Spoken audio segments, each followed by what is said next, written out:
Hello friends, हमारे YouTube channel university academy में एक बार आपका फिर से स्वागत है। क्लाउड कंप्यूटिंग सब्जेक्ट की इस लेक्चर सीरीज में आज हम बात करेंगे वर्चुअलाइजेशन रेफरेंस मॉडल की। नाउ द क्वेश्चन इज कि what is the meaning of reference model. तो अगर हम बात करें रेफरेंस मॉडल की तो it is basically a framework जो आपको ये बताता है कि जो भी सर्विसेज हैं, यानी कि जो भी सर्विसेज प्रोवाइड की जा रही हैं यूज़र को, या जितने भी कंपोनेंट्स हैं वर्चुअलाइजेशन के, वो आपस में कम्युनिकेट कैसे करेंगे, या जो भी प्रोसेस हो रहा है वो किस सीक्वेंस में हो रहा है। तो ये होता है रेफरेंस मॉडल। नाउ अब अगर हम बात करें कि जो वर्चुअलाइजेशन रेफरेंस मॉडल है उसमें क्या क्या कंपोनेंट्स होते हैं, या एक्चुअली में वो फ्रेमवर्क डिज़ाइन कैसे होता है। तो जैसे कि आपको एक यहाँ पे ये डायग्राम दिखाई पड़ रहा है। बेसिकली ये 3 पार्ट्स में डिवाइडेड है। First is host, then virtualization layer and then guest. अगर हम होस्ट की बात करें तो इसमें हमको कुछ कंपोनेंट्स दिखाई पड़ रहे हैं, like physical hardware, physical storage and physical networking. इसी तरीके से अब अगर हम बात करें वर्चुअलाइजेशन लेयर की, तो वर्चुअलाइजेशन लेयर पे जो हमें कंपोनेंट्स दिखाई पड़ रहे हैं, जैसे कि virtual hardware, virtual storage and virtual networking, और एक ये जो सबसे इंपॉर्टेंट कंपोनेंट हमें दिखाई पड़ रहा है दैट इज हाइपरवाइजर, जो मैंने आपको पिछले लेक्चर में भी बताया था। वो आप जाके इंट्रोडक्टरी लेक्चर जो आप था वर्चुअलाइजेशन का, वहाँ से आप उसको देख सकते हैं। तो ये भी अभी हम इसमें डिस्कस करेंगे कि इसका रोल क्या है या ये क्या काम करता है। तो एक ये कंपोनेंट और है hypervisor, which is also known as virtual machine monitor, VMM। इसी तरीके से अगर थर्ड लेयर पे हम जाते हैं तो एक लेयर होती है गेस्ट, जिसके कंपोनेंट्स होते हैं application 1, application 2, virtual images and application 3। Means जितने भी number of application user side से यूज़ किए जा रहे हैं वो सारी चीज़ें इसमें होंगी।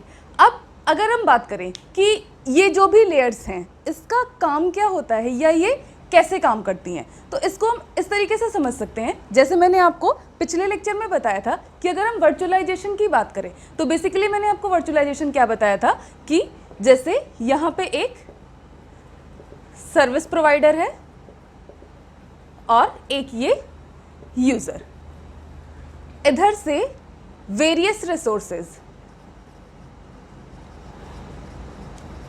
ये सर्विस प्रोवाइडर की साइड से वेरियस रिसोर्सेज मैनेज किए जाते हैं, जिसमें कि डिफरेंट स्टोरेज रिसोर्सेज भी हो सकते हैं, memory, hardware resources and various software resources. इसी तरीके से अब अगर यूज़र की बात करें तो यूज़र की साइड से बेसिकली यहाँ पे प्रोसेसर, OS एंड हार्डवेयर्स, ये सारी चीज़ें मेंटेन होती हैं। तो अब अगर इसको हम समझें कि ये जो सर्विस प्रोवाइडर है, ये जो लेयर होगी ये कहाँ पे काम करेगी, ये होस्ट लेयर पे काम करेगी। मींस ये जो होस्ट होगा वो सर्विस प्रोवाइडर होगा, जिसके पास वैरायटी ऑफ सर्विसेज और वैरायटी ऑफ रिसोर्सेज, जैसे कि आपको यहाँ पे दिखाई पड़ रहा है physical hardware, physical storage and physical networking. तो दीज आर वेरियस रिसोर्सेज जो कि होस्ट साइड से, यानी कि जो सर्विस प्रोवाइडर है उसके पास मेंटेन होते हैं। अब इसी तरीके से अगर हम बात करें यूज़र की, तो यूज़र क्या होगा, एक्चुअली में जो एप्लीकेशंस यूज़ होंगे वो यूज़र यूज़ करेगा। तो इस तरीके से जो गेस्ट लेयर होगी, यानी कि दिस इज गेस्ट लेयर। अब होस्ट और गेस्ट इन दोनों को कम्युनिकेट करना है आपस में, तो अब कोई ना कोई एक यहाँ पे मीडियम होना चाहिए जो कि हेल्प करे इन दोनों को आपस में कम्युनिकेट करने के लिए। तो वो मीडियम क्या है, अगर इस मीडियम की हम बात करें तो this is virtualization layer, right. तो इस तरीके से मींस कि ये जो कम्युनिकेशन सर्विस प्रोवाइडर और यूजर के बीच में हो रहा है इसको हम रिप्रेजेंट कर सकते हैं इस तरीके से। इसमें होस्ट ये हो जाएगा सर्विस प्रोवाइडर, गेस्ट ये जो हमारा यूजर होगा वो हो जाएगा, और वर्चुअलाइजेशन लेयर ये एक्चुअली क्या होगा, it is the medium by which service provider and user can communicate, यानी कि जो भी सर्विसेज, जो भी रिसोर्सेज यहाँ से सर्विस प्रोवाइडर यूजर को प्रोवाइड करेगा with the help of virtualization layer. तो अब इसको समझ लें डिटेल में कि क्या क्या काम होता है हर एक लेयर का, या वो कैसे सर्विसेज को प्रोवाइड करता है। तो फर्स्ट लेयर जो होस्ट लेयर होगी वो सर्विस प्रोवाइडर के साइड से सारे फिजिकल रिसोर्सेज, यानी कि जो भी फिजिकल रिसोर्सेज है like physical hardware, memory, physical storage, ये सारी चीज़ें ये मेंटेन होंगी सर्विस प्रोवाइडर की साइड से।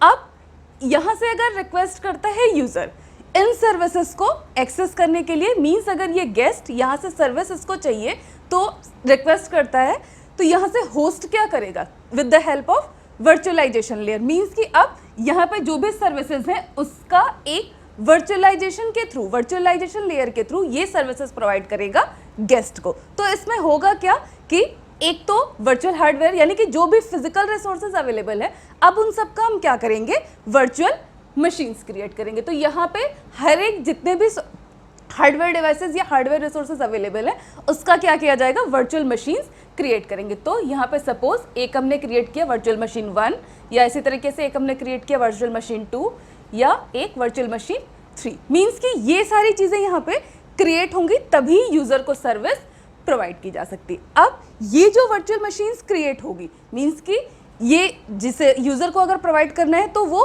क्या है, फिजिकली तो डेटा प्रोवाइड नहीं किया जा रहा है, यहाँ पे क्या हो रहा है, सारा का सारा डेटा या सारे का सारा रिसोर्सेज वर्चुअली प्रोवाइड किया जा रहा है। तो वो थ्रू द वर्चुअलाइजेशन लेयर इन सब के इंस्टेंसेस क्रिएट किए जाते हैं या जो भी रिसोर्सेज है उसको यूज़र को प्रोवाइड किया जाता है। तो ये जो लेयर है वर्चुअलाइजेशन लेयर, इसमें क्या होता है, इन सारे रिसोर्सेज का वर्चुअल वर्जन क्रिएट करते हैं, like virtual hardware, virtual storage and virtual networking. Now the question is कि ये जो चीज़ें क्रिएट हो रही हैं, virtual storage, virtual hardware and virtual networking, ये किसकी हेल्प से क्रिएट हो रही है, या ये वो क्या मैकेनिज्म है जो कि ये सारे वर्चुअल स्टोरेज और वर्चुअल हार्डवेयर को क्रिएट कर रहा है। तो वो काम करता है हाइपरवाइजर, जो कि जिसको हम कहते हैं VMM, वर्चुअल मशीन मॉनिटर, जो कि एक सॉफ्टवेयर कोड होता है या एक फर्मवेयर होता है जो कि बेसिकली अगर इसको यहाँ पे हम एग्जीक्यूट करते हैं तो ये जितने भी रिसोर्सेज हैं, यहाँ पे जो भी रिसोर्सेज अवेलेबल हैं उन सब का एक वर्चुअल कॉपी या वर्चुअल फॉर्म में उसको क्रिएट करता है, एक वर्चुअल मशीन जनरेट करता है। अब जो भी रिक्वेस्ट होती है गेस्ट की, वो रिसोर्सेज मीन्स की सपोज यहाँ से अगर फिजिकल हार्डवेयर को प्रोवाइड कराना है गेस्ट को, तो इसका एक वर्चुअल मशीन क्रिएट होगा VM1 और ये VM1 यहाँ से यूज़र को प्रोवाइड कर दिया जाएगा। तो अब यहाँ पे क्या हुआ, वर्चुअलाइजेशन पे लेयर पे जितने भी रिसोर्सेज हैं उन सब का वर्चुअल फॉर्म में क्रिएशन, यानी कि उन सब का वर्चुअल मशीन क्रिएट कर लिया गया। अब अगर हम बात करें कि इस लेयर में फिर क्या होगा, तो इस लेयर की अगर हम बात करें तो ये है गेस्ट लेयर। गेस्ट लेयर क्या करेगा, जो भी सर्विसेज यहाँ से फिजिकल फॉर्म से अब वर्चुअल फॉर्म में क्रिएट की गई हैं, एक्चुअल में उसको कौन यूज करेगा, गेस्ट, जो कि यूजर है। और यहाँ पे हो सकता है एप्लीकेशन 1, कोई एक यूजर एप्लीकेशन 1 यूज कर सकता है, इसी तरीके से कोई यूजर एप्लीकेशन 2 यूज कर सकता है। फिर यानी कि इन जितने भी रिसोर्सेज उन सबका वर्चुअल इमेजेस क्रिएट किया जाता है, जो कि वेरियस रिसोर्सेज होते हैं डिफरेंट फॉर्म में, depends upon the user requirement कि एक्चुअली में यूजर की क्या नीड है। इसी तरीके से एप्लीकेशन 3 एंड सो ऑन, यानी कि n number of application can be created with the help of virtualization layer, जो कि यूजर को प्रोवाइड किया जाएगा और इसकी हेल्प से यूजर इन सर्विसेज को यूज कर सकता है, राइट। तो बेसिकली मैंने आपको क्या बताया कि 3 लेयर होती हैं, host layer, virtualization layer and guest layer. Host layer ये होगा सर्विस प्रोवाइडर की साइड से, गेस्ट लेयर ये यूजर के साइड पे होगा, और वर्चुअलाइजेशन लेयर क्या होगा, ये एक मीडियम होगा in between service provider and the user, जो कि क्या करेगा, जो भी रिसोर्सेज यहाँ पे फिजिकल फॉर्म में अवेलेबल है उसका वर्चुअल कॉपी क्रिएट करेगा, यानी कि with the help of virtualization वो उन सबका वर्चुअल मशीन क्रिएट करेगा।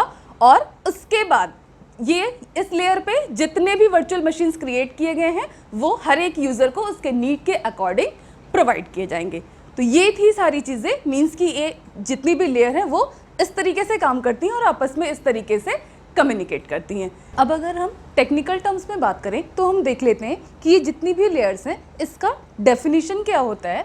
तो सबसे पहले हम देखते हैं host, it represents the actual environment where the guest is suppose to be managed. Means कि ये बेसिकली एक्चुअल एनवायरनमेंट रिप्रेजेंट करता है जहाँ पे कि सारे रिसोर्सेज अवेलेबल होते हैं और जहाँ पे गेस्ट ये जो होता है इसको मैनेज किया जाता है, यानी कि किस गेस्ट किस यूज़र को कौन सी सर्विस प्रोवाइड करनी है और किस बेसिस पे प्रोवाइड करनी है, या वेरियस क्राइटेरिया क्या है उसको सर्विस प्रोवाइड करने का।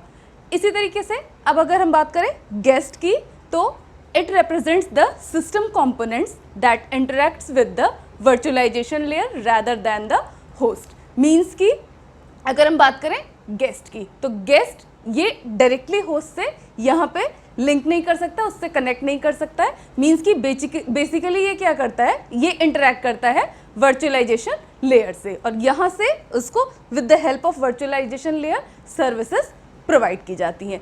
इसी तरीके से अगर अब हम बात करें हाइपरवाइजर की, तो हाइपरवाइजर बेसिकली क्या करता है, इसकी टेक्निकल डेफिनेशन क्या होगी कि it is also known as virtual machine monitor and it is a software that creates and runs virtual machines। Means कि ये बेसिकली क्या करता है hypervisor, it is a software जो कि वर्चुअल मशीन्स को क्रिएट करता है और उसको रन कराता है। तो ये थी सारी चीज़ें वर्चुअलाइजेशन रेफरेंस मॉडल की। मीन्स कि बेसिकली ये फ्रेमवर्क होता है जिस तरीके से, जिसमें कि जितने भी कंपोनेंट्स हैं वो आपस में कम्युनिकेट कर पाते हैं, और इस तरीके से होस्ट सर्विसेज प्रोवाइड कर पाता है यूज़र को।